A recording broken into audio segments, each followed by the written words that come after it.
Thank you for pushing some sort of button to join us once again, whether you're on a tablet, smartphone, computer, at your workplace, at home, on a TV. We're very thankful that you've taken a little bit of time to discuss some really important topics. What we seek to do here, Chris, this is Pastor Chris, pastor at Downtown Mission Church in Stevens Point, Wisconsin. I'm Pastor Josh in Wausau, Wisconsin. What we seek to do, Chris, is we live in a world where a lot is changing and a lot has changed. You might think about it like a tectonic shifts, those types of things that cause earthquakes, right?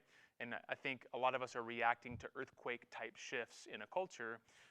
And what we want to do here in this space is to slow down enough to not just react to those earthquakes, but to respond to them in the sense that there's some underlying things that I think if we pinpoint, if we discuss, we can not only help people in our congregations in their own spiritual lives, but we can also help them engage with others in their spiritual lives, help them kind of understand this, as Carl Trueman calls it, strange new world.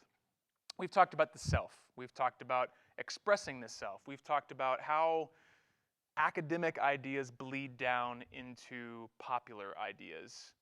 And now we're talking about something, Chris, that honestly sounds like a pretty good thing to start off with. And I think we both agree it's a good thing unless it's the ultimate thing. And that's the idea of authenticity. When you think of authenticity, what comes to mind? Josh, I think about baseball cards and autographs. In what way? In what way? So,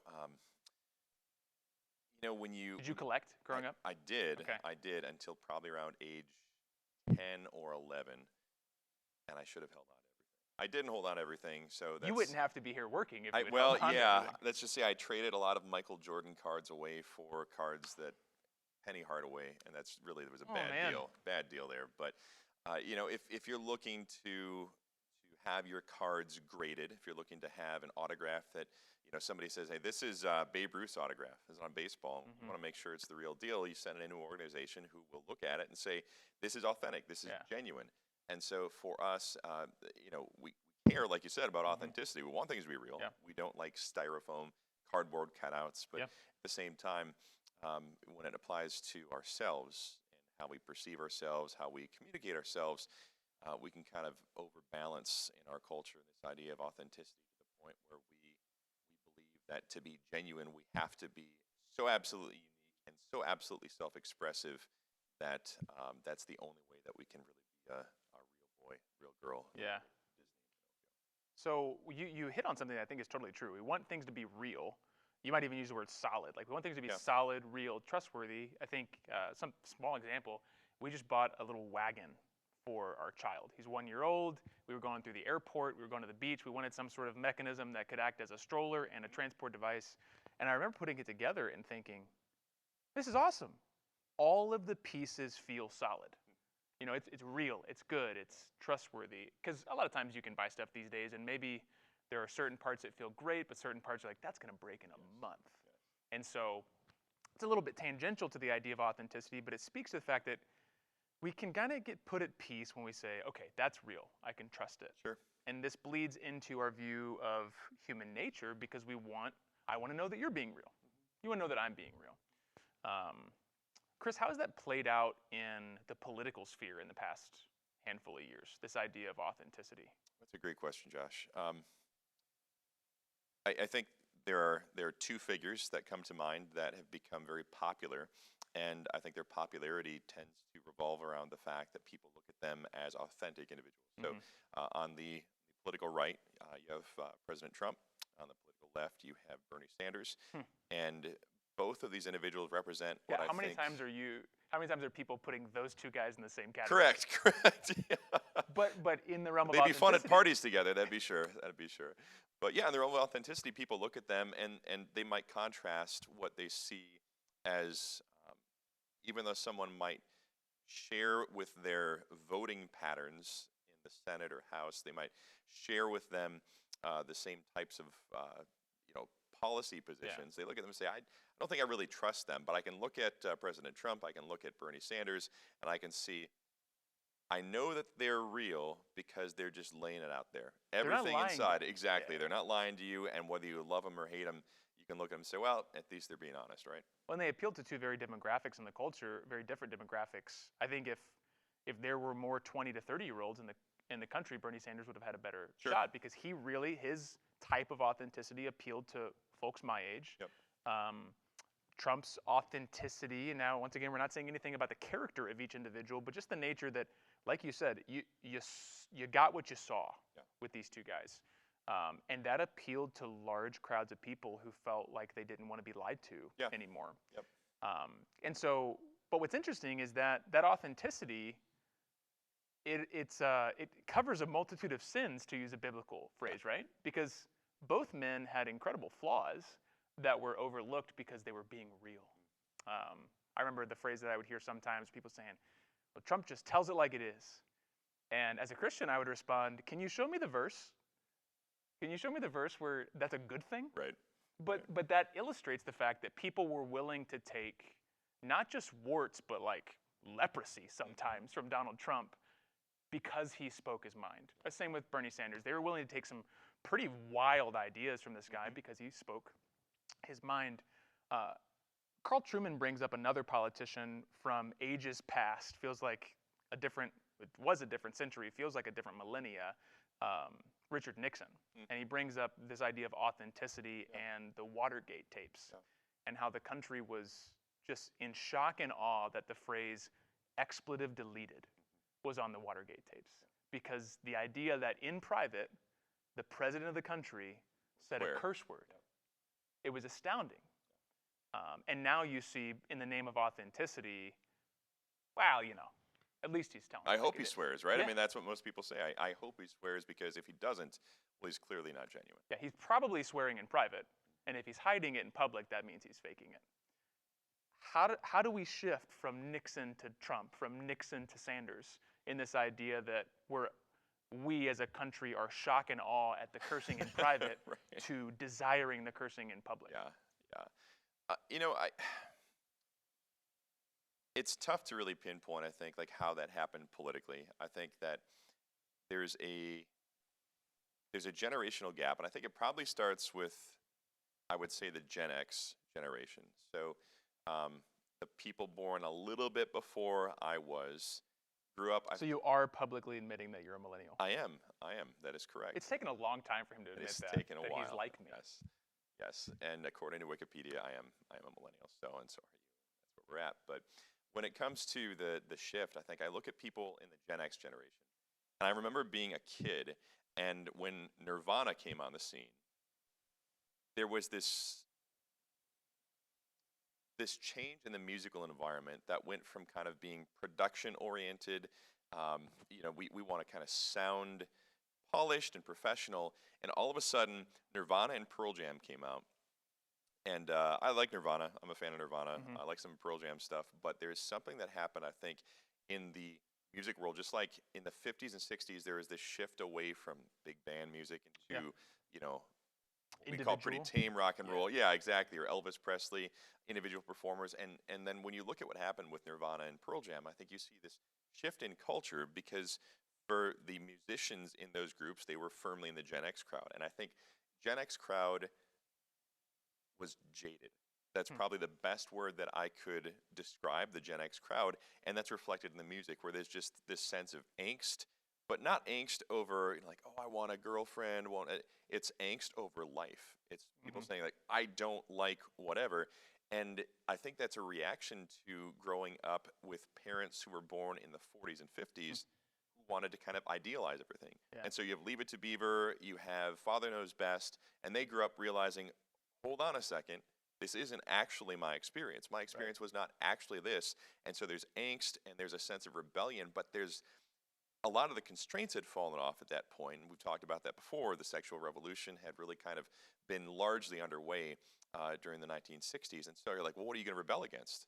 And I think when you look at the generation born in the 70s on, there's this reprioritization of ideals, and ideals meaning what is the best, to a shift of, we don't really care what's best, we just care about what reflects how we're feeling right now. Yeah. And that feeling has changed generationally from an angst over, we don't want the establishment. It's like, no establishment, to now I think there's this angst against, we don't want anyone over us.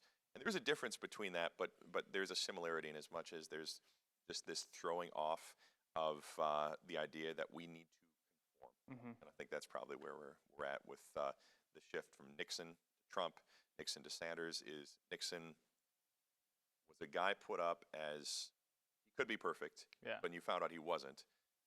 Well, you rebel against the idea of any kind of perfection ideals. That's where we get to where we're at right now. You know, whereas for Trump or Sanders, whether it's moral conformity or institutional conformity, the appeal was neither conformed. Correct. There's like a Lone Ranger wild card. And so it speaks of this notion that it's good for the individual, as Carl Trueman says, it's good for the individual to act outwardly as he feels inwardly. And I think a lot of us would hear that and go, yeah. I mean, generally, yeah, you're right. I mean, if you and I were living, if you and I were pastors, and we were preaching holiness and preaching following the Bible, and yet in our personal lives we're not doing anything like that, or even worse, having affairs or doing something incredibly morally bad. There's a big word for you. then that's bad. Right. We're not acting. Because we're hypocrites. Yeah. So authenticity can be a good opposite to hypocrisy, in the sense where hypocrisy is like acting, where you say you're one way but you act another way.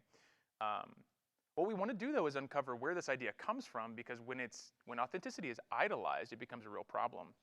So Carl Trueman talks about Jean-Jacques Rousseau. You may never have read Rousseau. You might have heard of Rousseau. It sounds French. It is, because a lot of these ideas came from French philosophers.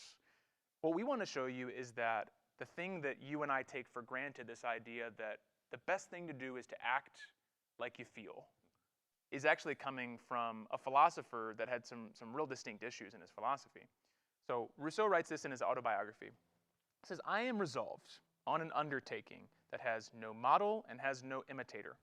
I want to show my fellow men a man in all the truth of nature, and this man is to be myself.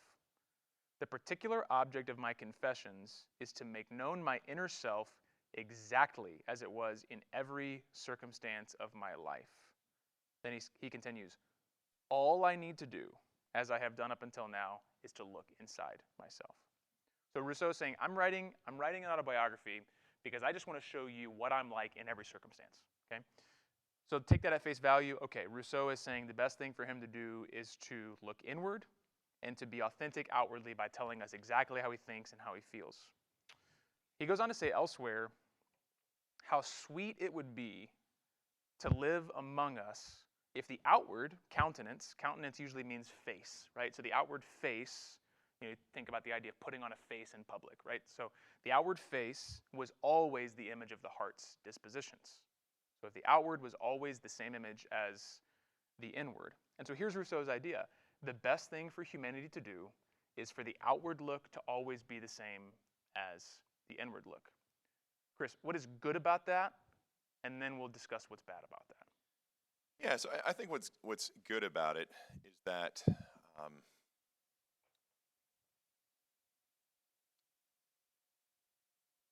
if we trace this from a Christian perspective to the character of God, God is always consistent with who he is, right? So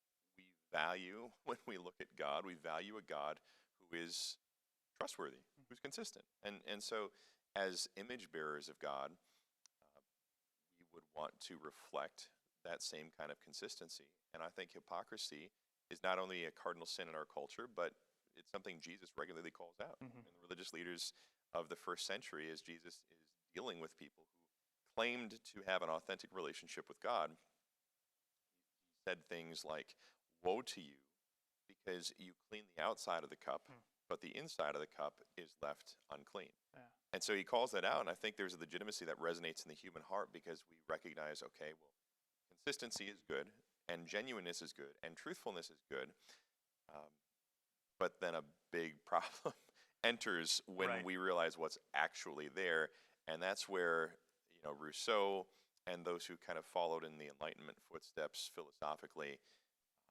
really got some things pretty confused about human nature. Yeah, and so here's where here's where something can be good in moderation, but bad when it is idolized or taken to an ultimate setting. I want you to be honest with me, right? I love your shirt, Josh. Thanks. It's because it mirrors your shirt. Yes. I want my wife to be honest with me. I want people in the church to be honest with me.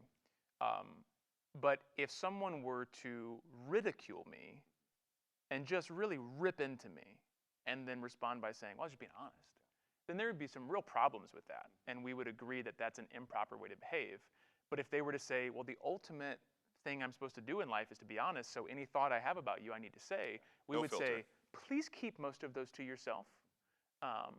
And that's where Rousseau is, when he's ultimatizing, if you will, making ultimate this idea of looking inwards and always saying, whatever I see, I'm going to act out. It's coming from his view of human nature that inside is pure. There's like, if we were to have an untouched heart, which we'll discuss in our next episode, but an untouched heart, not affected by any other humans, we would just see purity. But the Christian view is that actually the heart is a realm that has great impurity. And we know that because we can be alone with ourselves and have some pretty heinous thoughts. We can get cut off in traffic and immediately want the danger and harm of another individual simply for driving a car in a way that we didn't like. We can go from a loving relationship with our spouse to feeling in opposition and on the wrong team in an instant because the bread got burned. Yeah. And that somehow is against me.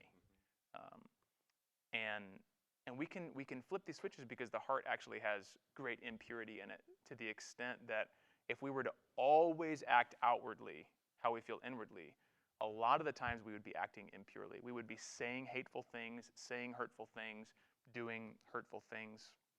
So where I think this comes in to what the church needs to understand is you're going to hear phrases like be yourself or find yourself or something of the like. And the heart behind that is if you look inward and you can find out who you really are and then you act it out, that's the best way to be you.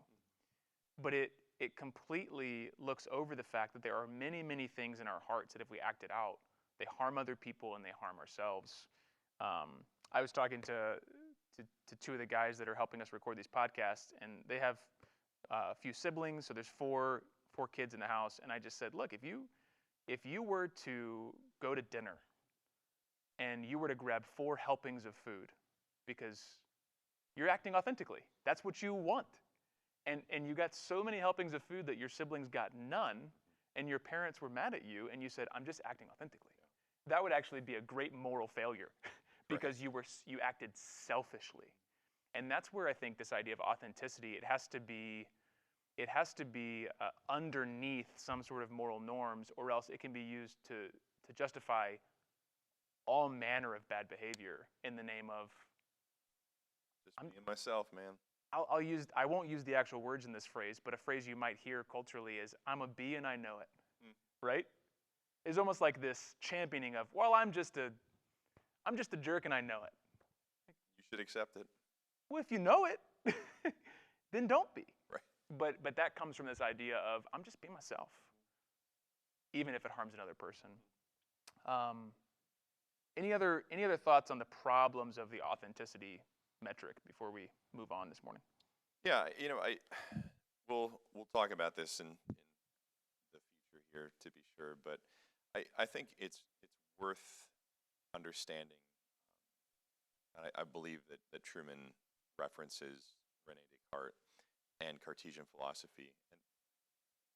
And when in a previous episode we talked about how these broad philosophical ideas filter down, and so you don't need to know who Descartes is, you don't need to know who Rousseau is in order to be influenced by them. And I do think it really is worth noting, a lot of people have heard the phrase, I remember hearing this probably for the first time in all places on Saved by the Bell, a TV show that I saw. I've heard of it. I'm not that young. Yeah, you're not that old. Well, I watched it repeatedly on TBS as they reran it over and over and over throughout my childhood and teenage years. And I remember there was an episode where they were trying to be smart, and I think it was like Lisa or Screech quoted Descartes saying, "I think, therefore I am," and that was supposed to be a I sign hope of it was intelligence. Screech. It was one of the two. I think it may have been Lisa. I think it may have been Okay. Lisa. But whatever the case, somebody tried to sound smart. And when he said, "I think, therefore I am," as a philosopher, that statement is a lot more loaded than we give it credit for, because to understand what he was saying is he was trying to boil down the essence of self-understanding, and not just self-understanding, but understanding the world around you. And for Descartes, he was trying to strip away the idea of anything else but, like, what can we know for sure? What can we know for certain? And what he came away with was, I am thinking, therefore I know I am. I am being. I am a creature. I am a human being able to process reality, but I can't trust anything else. This factors heavily into Rousseau's romanticized ideal of authenticity, because if the only thing you can be absolutely certain of is that you exist, you've removed every type of external factor from your perception of reality, and you're just so inwardly focused at that point that the only thing that matters for you is that you are being you. Because who cares about anything else if you can't even guarantee it's real? Yeah. So I think it's important to understand that this has roots in a philosophical school that 300 years ago kicked into high gear and really has been influencing our thought patterns ever since. I want to be frank in saying this, but not be very playful, because the reality is this philosophy in Rousseau's family affected his kids. And so it's easy to be like, well, Rousseau, look what he did. The reality is Rousseau's idea of acting outwardly with how you felt inwardly led to him abandoning, I think, 5 children. And we have to reckon with that. Yep. We have to reckon with the fact that in a time period before you could guarantee a decent meal at an orphanage, Rousseau decided that because he felt inwardly like he should abandon his kids, he did. And we really need to take these things to the logical conclusion and uncover what actually happens when you totally act this out, which brings me to my last point, that every one of us has some things we believe we shouldn't act out. Every one of us. And maybe it's we shouldn't use this type of language, maybe it's we shouldn't express this type of anger, maybe it's we shouldn't be this type of selfish, maybe it's we shouldn't be this type of discriminatory. But every one of us has some things in us that we're like, we shouldn't be like that. And I'll say this, Tim Keller gives a very, very, very good example. He takes a man in Manhattan and a man in like 17th century Celtic culture. And he says, imagine both men have same-sex attraction and anger problems. Okay? So very different cultures, very different time periods. Both men are attracted to men, and both men are angry men. He says, to be authentic in the Celtic culture, the man would act out his anger, because the society would say, push down the sexual desire and act out the anger, be a warrior, act it out. And he would be prized for that. Yep. What would happen in Manhattan? Tamp down the anger. That's not who you are. Act out the sexuality. Right. In both cases, the man might feel like they're being authentic. I'm just being who I am. But in both cases, someone else had told them which thing to not act out in order to be accepted. And we just have to know that another frank circumstance, if anyone was a racist and said, I'm just being authentic, our entire culture, rightfully so, would say, that is immoral. Off limits. You should not be authentic. Right. And so we cannot prioritize this to the ultimate degree. We have to reckon with the fact that there are moral codes above authenticity. And within those moral codes, it's really good to be authentic, right? I want to know that Chris is being Chris around me and not hiding something from me. So that's enough for one episode. In the next episode, we're going to talk more about this idea of René Descartes' I think, therefore I am, and how we historically got to a place where the inner feeling was the ultimate. The inner feeling was prioritized. So thanks for joining us.